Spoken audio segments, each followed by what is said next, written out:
Remember when our parents used to ask, if everyone was jumping off a cliff, would you too? Feels like everyone you know is on Ozempic right now. From celebrities to influencers to people you know. And it's overwhelming.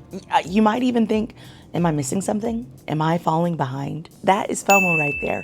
But instead of fear of missing out, it's fear of missing Ozempic. Because of how much messaging we're receiving as a body positive content creator. Even I have been kind of thinking, am I the only one left in my body? And if you've been feeling that way, you're not alone at all. I think in my 20s, I had a lot of FOMO, but as I got older and wiser, I think I've stepped into more of JOMO, which is the joy of missing out. For example, Stranger Things final season's coming out.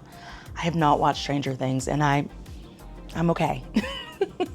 But that to say is, I need us to find a joy of missing out. Stop having FOMO. Stop fearing you're missing out on Ozempic, on losing weight, on shrinking yourself. That desire could always be there. And if you really want to do it, you can always do it. But there's something even better about tapping into, I'm okay with who I am. I completely understand the desire to want to be smaller because society continues to push that thinness is better.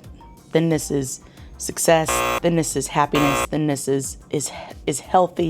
To be honest with you, before starting my recovery journey, if Ozempic had presented itself then, I would have definitely taken it. And if I was a teen, I would have begged my mom to let me take it.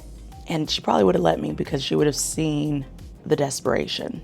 So I understand the desire to want to be thinner. There's something comforting and healing when you decide to embrace every aspect of yourself. Whether you're smaller or bigger, you're just saying, I'm gonna be me. I'm gonna do me. I'm just gonna live life. For me, the fear of missing out changed, especially after my dad passed.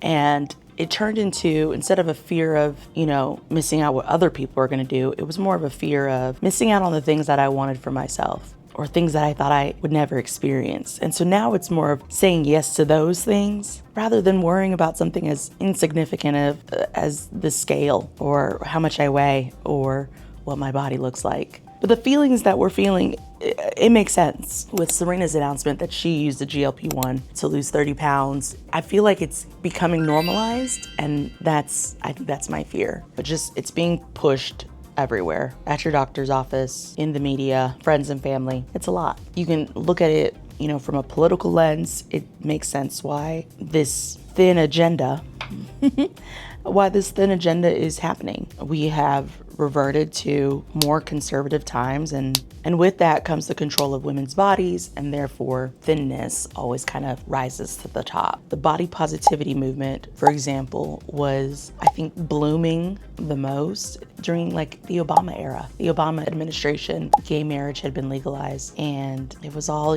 sunshine and rainbows. And now we have what we're having now.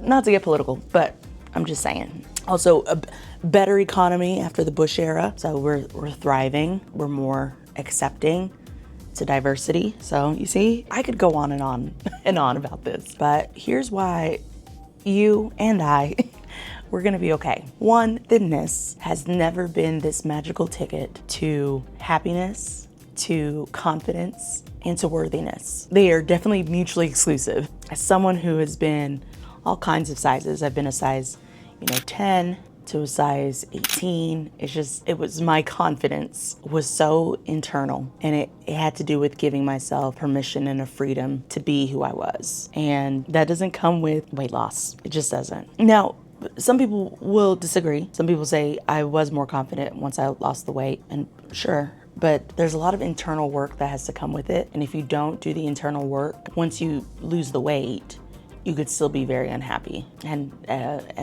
I saw that with myself. Also, life doesn't get put on hold until you shrink. So why do that to yourself? Why are you putting yourself on hold? There are so many things that I denied myself because I wasn't in a thinner body. And man, Did I miss out on a lot of things? You're gonna miss out more waiting to change, waiting to be different before you get to do what you want. Whether that's wear a certain outfit or travel or meet someone new, start a new career. That's the real FOMO. In the end, confidence and love and style and success don't require Ozempic. I promise you that. Yeah. So the next time FOMO creeps in, fear of missing Ozempic, just remind yourself you're not late, you're not behind, you're not missing out. You're already and could already live a full, bold, happy, and beautiful life. And no GLP-1 is going to solve that. Now, disclaimer, if you are taking a GLP-1 for whatever reason, do you. This message